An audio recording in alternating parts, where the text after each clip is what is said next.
ನಮ್ಮ ಮುಸ್ಲಿಂ ಬಾಂಧವರು ದಿನಾಂಕ 7ನೇ ತಾರೀಕಿಗೆ ಬಕ್ರೀದ್ ಹಬ್ಬವನ್ನು ಆಚರಿಸ್ತಾರೆ. ಬಕ್ರೀದ್ ಹಬ್ಬಗೆ ಇನ್ನೊಂದು ಹೆಸರು ಅಂತಂತಂದರೆ ಈದ್ ಉಲ್ ಅದಾ. ಇದರ ಅರ್ಥ ಏನು ಅಂತಂತಂದರೆ, ಹಿಂದಿನ ಕಾಲದಲ್ಲಿ ಪ್ರಾಫಿಟ್ ಇಬ್ರಾಹಿಂ ಸಾಹೇಬರು ದೇವರು ಅವರಿಗೆ ಹೇಳಿದ್ರಂತೆ, ಆದೇಶ ಮಾಡಿದ್ರಂತೆ. Horizon English Medium Public School, empowering bright future. Admissions are open. Knowledge Park, the creative school. Admissions are open from LKG to 10th standard. Free uniform for new admission students.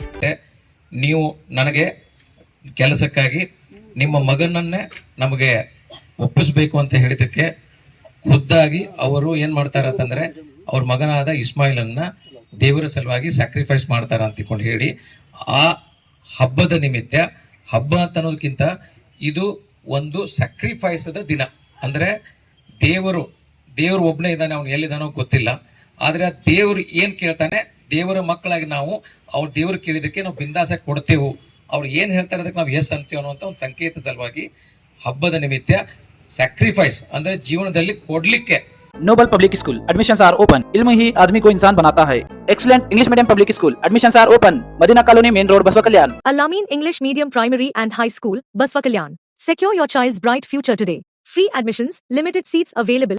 ದೇವರಿಗೆ ನೀ ಏನು ಕೊಟ್ಟಿ ಅದೆಲ್ಲ ನಿಂದೆ, ನಿನಗೆ ಏನು ಕೇಳ್ತೀಯ ಅದನ್ನು ಕೊಡ್ತೀನಿ ಅಂತಿಕೊಂಡಕ್ಕೆ, ನಮ್ಮ ಮಗನ ಇರಲಿ ಯಾರೇ ಇರಲಿ, ನಿನ್ಕಿಂತ ಯಾರೂ ದೊಡ್ಡವರಲ್ಲ, ನಿನಗೆ ಧಾರಾಳವಾಗಿ ನಾವು ನಮ್ಮೆಲ್ಲವನ್ನು ಭಾಗಿಸಿ ನಿಮಗೆ ಕೊಡ್ತೀವಿ ಅಂತ ಅನ್ನುವಂಥ ಒಂದು ಹಬ್ಬದ ಪ್ರತೀಕ. ಅದರ ನಿಮಿತ್ತ ಅವ್ರು ಏನು ಮಾಡ್ತಾರೆ ಅಂತಂದರೆ, ಎಲ್ಲ ನಮ್ಮ ಮುಸ್ಲಿಂ ಬಾಂಧವರು ಅದನ್ನು ದೇವರಿಗೆ, ಅವ್ರಿಗೆ ಏನು ದೇವ್ರು ಕೊಟ್ಟಿದ್ದಾನೆ ಆ ಕೊಟ್ಟಿದ್ರಂಥಲ್ಲಿ 3 ಭಾಗ ಮಾಡ್ತಾರೆ. ಒಂದನ್ನು ದೇವ್ರಿಗೆ ಕೊಡ್ತಾರೆ, ಒಂದು ತಮ್ಮ ಮನೆಗೆ ಕೊಡ್ತಾರೆ, ಒಂದು ಭಾಗವನ್ನು ಎಲ್ಲ ತಮಗೆಲ್ಲ ಗೊತ್ತಿದ್ದವ್ರಿಗೆ ಕೊಟ್ಟು ಎಲ್ಲರಿಗೂ ಸಹಿತ ಕೊಟ್ಟು ಎಲ್ಲರೂ ಖುಷಿಯಾಗಿರಬೇಕು, ಎಲ್ಲರೂ ಸಹಬಾಲಿಯಾಗಿ ಏನು ದೇವರು ಕೊಟ್ಟಾನ ಅಂತಕೊಂಡು ತಿಂದು ಆರಾಮಾಗಿ ಎಲ್ಲರೂ ಬದುಕೋಣ ಅನ್ನುವಂಥ ಒಂದು ಪ್ರತೀಕನೇ ಬಕ್ರೀದ್ ಹಬ್ಬದ ಪ್ರಾಮುಖ್ಯತೆ.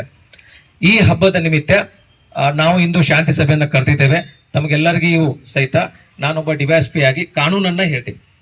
ಕಾನೂನಲ್ಲಿ ನಮ್ಮ ದೇಶದಲ್ಲಿ ಕ್ರೂಯಾಲಿಟಿ ಟು ಆನಿಮಲ್ಸ್ ಆ್ಯಕ್ಟ್ ಅಂದರೆ ಆನಿಮಲ್ಗಳಿಗೆ ಯಾವುದೇ ರೀತಿಯ ತೊಂದರೆಗಳನ್ನು ಕೊಡಬಾರ್ದು ಅನ್ನುವಂಥ ಒಂದು ಕಾಯ್ದೆ ಇದೆ. ಕೌ ಸ್ಲಾಟರ್ ಆ್ಯಕ್ಟ್, ಆಕಳಗಳನ್ನು ಅಟ್ ಎನಿ ಕಂಡೀಷನ್ ಕೊಲ್ಲಬಾರ್ದು ಮತ್ತು ಅವನ್ನ ಕಡಿಬಾರ್ದು ಅನ್ನೋಂಥ ಒಂದು ಕಾನೂನಿದೆ. ಮತ್ತು ಇನ್ನೂ 2 ಕಾನೂನುಗಳು ನಮ್ಮ ದೇಶದಲ್ಲಿ ಚಾಲ್ತಿಯಲ್ಲಿದೆ. ಯಾವುದೇ ಒಂದು ಆ್ಯನಿಮಲನ್ನು ಅಥವಾ ಒಂದು ಪ್ರಾಣಿಯನ್ನು ನಾವು ವಧೆ ಮಾಡಬೇಕಾಗಿತ್ತು ಅಂತಂದರೆ ಅದಕ್ಕೆ ಇಲ್ಲಿ ನಮ್ಮ ಎಡ ಕಡೆ ಕೂತಂಥ ಮಾನ್ಯ ಅಸಿಸ್ಟೆಂಟ್ ಡೈರೆಕ್ಟರ್ ಸಾಹೇಬರು ಅವರು ಸರ್ಟಿಫೈ ಮಾಡ್ತಾರೆ. ಯಾವುದೇ ಒಂದು ಆಗಬೇಕಾಗಿತ್ತು ಅಂತಂದರೆ, ವಧೆ ಆಗಬೇಕಾಗಿತ್ತು ಅಂತಂದರೆ ಮಾನ್ಯ ಎ ಡಿ ಸಾಹೇಬರು ಹೇಳಬೇಕು ಏನು ಅಂತಂದ್ರೆ, ಇದು ಸರಿಯಾಗಿ ಕೆಲಸ ಮಾಡೋಕ್ಕೆ ಬರಲ್ಲ, ಇದಕ್ಕೆ ಸ್ವಲ್ಪ ವಯಸ್ಸಾಗಿದೆ, ಮತ್ತು ಎಲ್ಲ ನೋಡಿಕೊಂಡು ಸರ್ಟಿಫೈ ಮಾಡಿ ಆಮೇಲೆ ಅವರು this is fit for slaughter ಅಂತ ಅವ್ರು ಪರ್ಮಿಷನ್ ಕೊಟ್ಟು ಒಂದು ಸರ್ಟಿಫಿಕೇಟ್ ಕೊಡ್ತಾರೆ.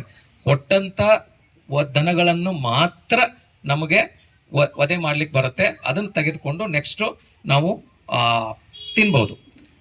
ಇದು ಕಾನೂನು. ಮತ್ತು at any condition cow slaughter ಅಂದರೆ ಆಕಳುಗಳನ್ನು ವಧೆ ಮಾಡಲಿಕ್ಕೆ ನಮ್ಮ ರಾಜ್ಯದಲ್ಲಿ ಪರ್ಮಿಷನ್ನೇ ಇಲ್ಲ. ಸೊ ಇದರಲ್ಲಿ ಏನಾಗುತ್ತೆ ಅಂತಂದರೆ, ತಾವು ಎಲ್ಲಿ ಸ್ಲಾಟರ್ ಹೌಸ್ ಇದೆ, ಸ್ಲಾಟರ್ ಹೌಸ್ ಎಲ್ಲೆಲ್ಲಿ ಇರ್ತದೆ ಅಲ್ಲಿ ದಯವಿಟ್ಟು ನನ್ನೆಲ್ಲ ಮುಸ್ಲಿಂ ಬಾಂಧವರಿಗೆ ಕೇಳ್ಕೊಳ್ಳೋದು ಏನಂತಂದರೆ, ಇದು ಸ್ಯಾಕ್ರಿಫೈಸ್ ಹಬ್ಬ ಆಗಿದ್ದರಿಂದ ಪ್ರಾಣಿಗಳನ್ನು ತಾವು ಇದು ಮಾಡಿಕೊಂಡು ವಧೆಯನ್ನು ಮಾಡಿ ಅವುಗಳನ್ನು ನೀವು ಎಲ್ಲ ಅವತ್ತು ಹಬ್ಬಗಳಲ್ಲಿ ಮಾಡಲಿಕ್ಕೆ ನೀವು ಮಾಡ್ತಾ ಇರ್ತೀರಲ್ಲ, ಮಾಡಬೇಕಾಗಿತ್ತು ಅಂತಂದರೆ ಸ್ಲಾಟರ್ ಹೌಸ್ನಲ್ಲಿ ಒಳ್ಳೆಯ ರೀತಿಯಲ್ಲಿ ಕವರ್ ಮಾಡಿಕೊಂಡು ಯಾವುದೇ ರೀತಿಯ ಅಹಿತಕ ಘಟನೆ ಆಗದಂತೆ ಮತ್ತು ಯಾವುದೇ ಮಾಂಸ ಅಥವಾ ರಕ್ತ ಹರಿದು ರೋಡ್ ಅಥವಾ ಚರಂಡಿಯಲ್ಲಿ ಬರದೆ ಅಂತೆ ಅದನ್ನೆಲ್ಲವನ್ನು ಸರಿಯಾಗಿ ಕಲೆಕ್ಟ್ ಮಾಡಿ ಡಿಸ್ಪೋಸ್ ಮಾಡೋದು ಸಹಿತ ಭಾಳ ಇಂಪಾರ್ಟೆಂಟು. ಜನರಿಗೆ ಯಾವುದೂ ಸಹಿತ ಭಯ ಅನ್ನಿಸ್ಬಾರ್ದು. ಯಾರಿಗೆ ಆಗಲಿ ನಮ್ಮದು ಸ್ವಲ್ಪ ಎಲ್ಲ ಚುಚ್ಚಿ ಒಂದು ಸ್ವಲ್ಪ ರಕ್ತ ಬತ್ತು ಅಂತಂದರೆ ಬಹಳ ಬೇಜಾರು ಅನಿಸುತ್ತೆ. ಅದಕ್ಕಾಗಿ ಅದರಲ್ಲಿ ರಕ್ತ ನೋಡಿದ್ರಂತೂ ಇನ್ನೂ ಭಯ ಬರುತ್ತೆ. ಮತ್ತು ಎಲ್ಲಾದರೂ ಸಹಿತ ಈಗ ಯಾವುದೇ ಆ್ಯನಿಮಲ್ಸನ್ನು ಕೊಲೆ ಮಾಡಿ, ಅಂದರೆ ಕೊಲೆ ಅಂತ ಅನ್ನೋದಕ್ಕಿಂತ ವಧೆ ಮಾಡೋ ಹೊತ್ನಾಗ ಅದನ್ನು ಕಟ್ ಮಾಡೋ ಹೊತ್ನಾಗ ರಕ್ತ ಬರೋದನ್ನು ನೋಡಿದರೆ ಬೇರೆ ಜನರಿಗೆ ಭಯ ಅನಿಸುತ್ತೆ. ಅದಕ್ಕಾಗಿ ದಯವಿಟ್ಟು ನಿಮ್ದು ಎಲ್ಲಿ ಸ್ಲಾಟರ್ ಹೌಸ್ ಮಾಡಿರ್ತೀರಿ, ಸ್ಲಾಟರ್ ಹೌಸ್ನಲ್ಲಿ ಕರೆಕ್ಟಾಗಿ ಮಾಡಿಕೊಂಡು ಸ್ಲಾಟ್ ಮಾಡಿರಿ. ಅದ್ರ ಜೊತೆಗೆ ಅದು ಏನು ಎಕ್ಸ್ಕ್ರೀಟ ಇರ್ತದೆ ಎಕ್ಸ್ಕ್ರೀಟವನ್ನ ಸರಿಯಾಗಿ ಮುನ್ಸಿಪಾಲ್ಟಿ ಅದಕ್ಕೆ ನಾನು ಕರೆದೆ, ಎಲ್ಲಿ ಅವರು ಒಂದು ಅನುಕೂಲ ಮಾಡಿಕೊಡ್ತಾರೆ ಅಲ್ಲಿ ಹಾಕ್ರಿ. ಮುನ್ಸಿಪಾಲ್ಟಿ ನಾನು ಏನು ರಿಕ್ವೆಸ್ಟ್ ಮಾಡ್ಕೊಳ್ಳೋದು ಅಂತಂದ್ರೆ ಅದನ್ನು ಇಮಿಡಿಯೇಟ್ ಆಗಿ ಅದನ್ನ ಎಲ್ಲಿ ಡಿಸ್ಪೋಸ್ ಮಾಡ್ಬೇಕು ಅಲ್ಲಿ ಡಿಸ್ಪೋಸ್ ಮಾಡಿ.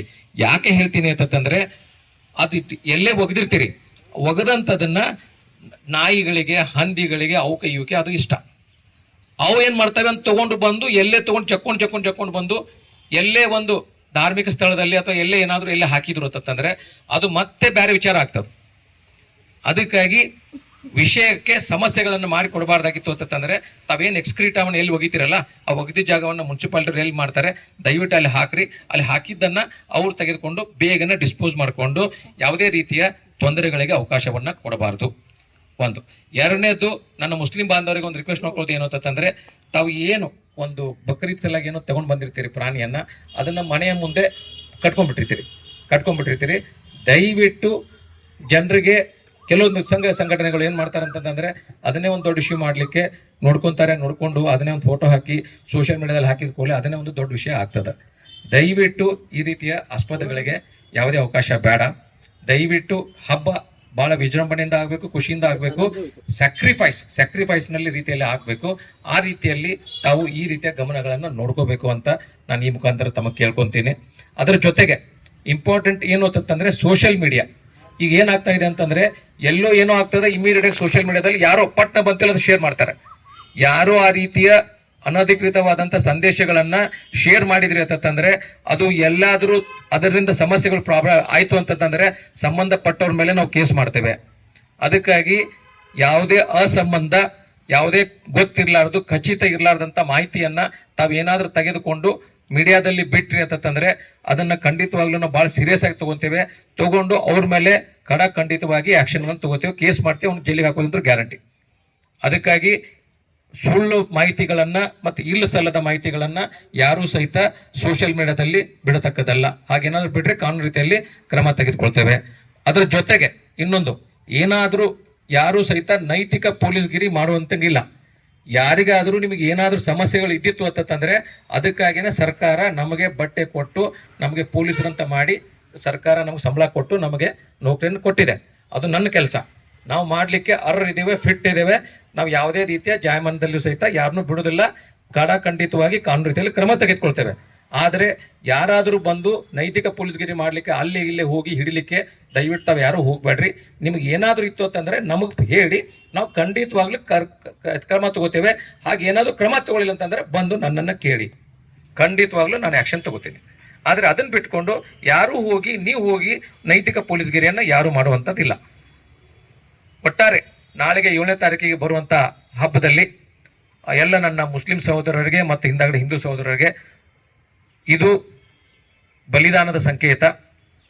ದಯವಿಟ್ಟು ಹಬ್ಬದ ಮನಸ್ಸನ್ನು ತಿಳ್ಕೊಂಡು, ಹಬ್ಬದ ವಿಶಿಷ್ಟತೆಯನ್ನು ತಿಳ್ಕೊಂಡು ತಾವೆಲ್ಲರೂ ಸೇರಿಕೊಂಡು ಅತಿ ಒಳ್ಳೆಯ ರೀತಿಯಲ್ಲಿ ಸರಳ ಸ್ವಭಾವದಲ್ಲಿ ಎಲ್ಲರೂ ಕೂಡ್ಕೊಂಡು, ಹೇಗೆ ಬಸವನ ನಾಡಿನಲ್ಲಿ ತಾವೆಲ್ಲರೂ ಸಹಿತ ಮೊದಲು ಬರುವಂಥ ಹಬ್ಬಗಳನ್ನು ಬಹಳ ಪ್ರೀತಿಯಿಂದ, ಉತ್ಸಾಹದಿಂದ ಹಿಂದೂ ಮುಸ್ಲಿಂ ಸಹೋದರರು ಎಲ್ಲರೂ ಸೇರಿ ಭಾಳ ಒಳ್ಳೆ ರೀತಿಯಲ್ಲಿ ಮಾಡಿದ್ದೀರಿ. ನಾವೆಲ್ಲರೂ ಅಣ್ಣ ತಮ್ಮಂದಿರೋ ರೀತಿಯಲ್ಲಿ ತಾವೆಲ್ಲರೂ ಸೇರಿಕೊಂಡು ಹಬ್ಬಗಳನ್ನು ಮಾಡಿದ್ದೀರಿ.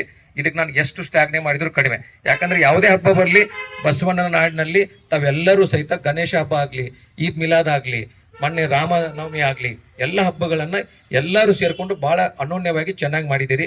ಇದೇ ರೀತಿ ಬಕ್ರೀದ್ ಹಬ್ಬವನ್ನು ಸಹಿತ ತಾವು ಶಾಂತ ರೀತಿಯಿಂದ, ಖುಷಿಯ ರೀತಿಯಲ್ಲಿ ಮಾಡಿಕೊಂಡು ಆಮೇಲೆ ಎಲ್ಲರೂ ಸೇರಿಕೊಂಡು ಬಕ್ರೀದ್ ಹಬ್ಬದಲ್ಲಿ ಮಧ್ಯಾಹ್ನದಲ್ಲಿ ತಾವೆಲ್ಲರೂ ಸರಿಯಾಗಿ ಊಟವನ್ನು ಎಲ್ಲರೂ ಬಾಂಧವರು गले लगा के प्यार से रहो बोल के मैं बोलते। और सब लोग को, मेरा मुस्लिम भाई लोगों को, जो 7 तारीख को जो बकरीद का त्योहार है, हम आप सबको लिए, आपको और हमारा भाई बहन सबके लिए हमारी तरफ से ईद का त्योहार का शुक्रिया अदा बोल के मेरा 2 बात को ख़त्म करता हूँ। जय हिंद, जय कर्नाटक।